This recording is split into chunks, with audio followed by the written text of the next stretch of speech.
Assalamualaikum warahmatullahi wabarakatuh. My name is Muhammad FAUZAN bin HASMAN, and these are my groupmates, Muhammad HAQQIF, Muhammad ROSYANN, and also Muhammad HAZIQ. And today our presentation is going to be about communication strategies. So first thing first, let's take a brief look at the table of content. So in this presentation, we will dive deep into the intro, synopsis, objective, and all 5 communication strategies that we have identified, which is code mixing, code switching, nonverbal appropriateness, inclusive we, tag questions, and lastly, we will close our presentation with conclusions and reflection. So first thing first, let's start off with the introduction. So as you can see by this slide, to make it short and simple, according to Oxford Review Briefings 2025, intercultural communication is how people from different cultures talk and share information. So this just shows that it's not just about language, but it's also about body language and how we respect each other's ways of communicating. And this is very important whether you're at school, work, or might even in international settings. And in our global world today, we meet people from many cultures through travels, to jobs, and even social media. And that's why we need to understand how to communicate across cultures. And without cultural awareness, we might face problems like misunderstandings, stereotypes, or even worse, conflicts. But with good communication, we can build a better teamwork, stronger relationships, and a more respectful environments. So based on the video that we have studied, we have identified 2 main strategies, which is linguistic strategies and intercultural strategies. And these 2 strategies, based on Sarah Lee and Lienska Soto, these 2 strategies can help reduce confusion and hopefully bring people closer together. So with that being said, let's take a look at the synopsis. Now let me share about the short video of No Place Like Home Merdeka 2023. So it is a video that was uploaded on August 23rd, 2023 by Samsung Malaysia on YouTube.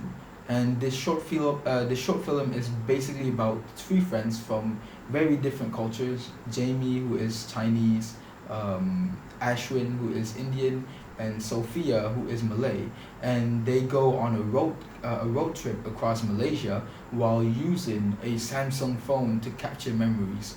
So this video lasts about 2 minutes and 41 seconds and has over 5 million views as of June 30, 2025. So this video basically shows the beauty of Malaysia in terms of the people, in terms of the food, and most importantly the places. So in the video you can also see that they visit places like Pulau Perhentian, Kelly's Castle, Cameron Highlands, and many more. And they also enjoy local food such as cendol, mi goreng mamak, roti canai, and also durian. So the main message of the video is that Malaysia's true beauty is in its multicultural unity and warmth. So wherever you are, home is where you feel welcome and loved, and just like the title says, no place like home. Now let's take a look at the objective. So our 2 main objective is to explore communication strategies in the Malaysian society, and also to understand why these strategies are important, especially in a multicultural settings. And first thing first, I'm going to start off with the first communication strategy, which is code switching. Now let's take a look. So in terms of the definition, according to Cleveland Clinic 2024, code switching means changing how we talk or behave to fit in with the people around us. And this can include switching languages, switching tone, or switching behavior. It all depends on who we are with.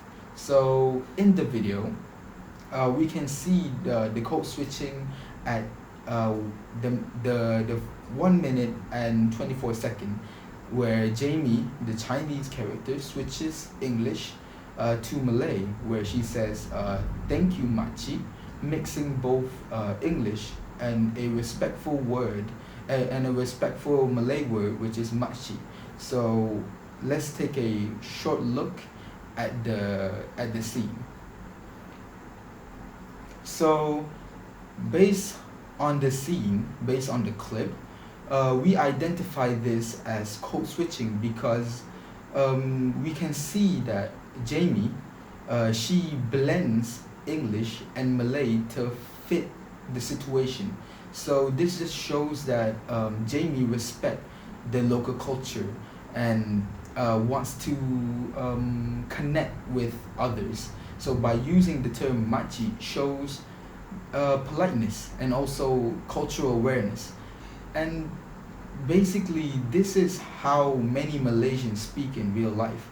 Malaysians, they tend to mix languages. It doesn't matter, English and Malay, Chinese or Malay, Malaysians just love to mix languages. Now when it comes to relevance to intercultural communication, so as you can see by the slide, to make it short, in a multicultural country like Malaysia, code switching is very useful. It helps us adjust our communication to match the people that we're with. And this shows respect, understanding, and can help avoid misunderstandings. So it can lead to building a stronger relationships across cultures. So in the video, Jamie uses the term machi, which can curate a good connection with the older women, and this just basically shows that she is very comfortable and very respectful in a diverse environment. And that's all from me. I will pass it to the next presenter. Good afternoon, everyone. Today I will be presenting two intercultural communication strategies that are commonly used in Malaysia. These are taken from the short film No Place Like Home, Merdeka 2023. The strategies we will focus on are inclusive we and non-verbal appropriateness. Okay, moving on, let's begin with the first strategy, inclusive we. This strategy uses first-person plural pronouns like we, us, and our to include both the speaker and the listeners. It builds a sense of togetherness, equality, and shared decision-making. Okay. Moving on, we can see an example of this in the video at timestamp 104. In this scene, Sophia, a Malay character, is speaking to her Chinese and Indian friends, Jamie and Ashwin. She says, "What are we gonna have for brunch?" By using the word we, she naturally includes everyone in the conversation. This small phrase shows inclusiveness and creates a sense of unity across cultures. Moving on, in a diverse country like Malaysia, this strategy is very meaningful. It shows that Malaysians often use inclusive language to create harmony and reduce cultural barriers. It promotes a sense of belonging, especially in multi-ethnic friendships. This reflects the Malaysian value of muafakat, or mutual agreement. Next, we'll look at non-verbal appropriateness. This strategy refers to the use of culturally respectful gestures, facial expressions, and body language. These non-verbal cues help communicate gratitude, respect, and emotions even without speaking. In the video at timestamp 133, Jamie and her friends receive food from a local vendor. They smile and bow slightly as a way of saying thank you. Even though they don't say anything, their body language is very polite and respectful. In Malaysian culture, smiling and bowing slightly are common ways to show respect and gratitude, not just among Malays, but also among Chinese and Indian communities. These non-verbal cues are understood across cultures, which helps avoid miscommunication. They help build trust and show cultural sensitivity, especially in daily interactions. In conclusion, both strategies, inclusive we and non-verbal appropriateness, are important tools for intercultural communication in Malaysia. They help create a warm, respectful environment where people from different backgrounds can connect and understand each other. As seen in this video, these strategies are used naturally in everyday conversations, showing how unity in diversity is practiced, not just preached. Thank you for listening. I hope this presentation has helped you understand how Malaysia uses language and behavior to build cross-cultural friendships. Thank you. Hello everyone, my name is Muhammad AYMAN bin Hassan Bakri, and today I will talk about code mixing and tag question and how they are used in cross-cultural communication. So let's start with code mixing. And code mixing refers to the linguistic phenomenon of mixing elements from two or more languages, dialects or registers within a single utterance or phrase. Code mixing also means using two or more language in one sentences. For example, I tak tahulah what she's trying to say. This sentence mixes Malay and English. People also use code mixing when they don't know the word in one language, and that is called a lexical gap. So based on this video, in the video on the slide, a student speaks in English, Malay and Tamil. She says, "Jamie, we are here, let's go." Then continues in other languages. This shows how people mix languages naturally in daily life. And why is it important and relevant to cross-cultural communications? Because code mixing helps people from different language backgrounds to understand each other. And it also shows how we can adapt and connect in a multicultural society. Now let's take a look at the tag question. So the definition for tag question is a short question added at the end of a statement. For example, "It's nice, isn't it?" We use tag question to check something or keep the conversation going. They also help us sound more polite and friendly. In cross-cultural situations, this is useful. Some cultures don't really like direct language, and so by using tag questions makes us sound more softer and respectful.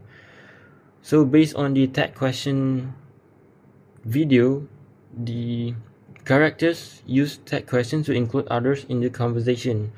These phrases are usually common in Malaysian, and where they show the use of English and Malay, which we call it Manglish, which combine Malaysian accent and English to be one. So the relevance to cross-cultural communication is tag questions are helpful in cross-cultural communication because they make speech more soft and more polite, and this also helps to avoid sounding rude or too direct. In conclusion, both code mixing and tag questions help people to communicate better, especially when they come from different cultures. That's all for me. Thank you. To conclude, the short video, No Place Like Home, effectively highlights the important communication strategy in multicultural society like Malaysia. It showcases how Malaysians naturally use techniques like code switching, inclusive terms like we, appropriate body language, code mixing, and tag question when interacting across cultural boundaries. And these strategies not only help express ideas clearly, but also promote understanding, respect, and unity among people of different backgrounds. As for our reflection, working on this project has given us a deeper understanding of how important these communication strategies are. Through analysis the video, we realized that language is just about the word we use. It's about how we use them to connect with others. We observe how Malaysians use language creatively and respectfully to build meaningful interaction. We also learned that simple things like body language and tone can make a big difference in preventing misunderstanding. It also reminded us that in multicultural society like ours, being aware of how we communicate helps create a more inclusive and harmonious environment. Overall, this project teaches us the real value of effective communication. It made us reflect on our ways of speaking and interacting with others. It helped us become more mindful of how to build a strong relationship through language and behavior. And that's all from our group. Thank you so much.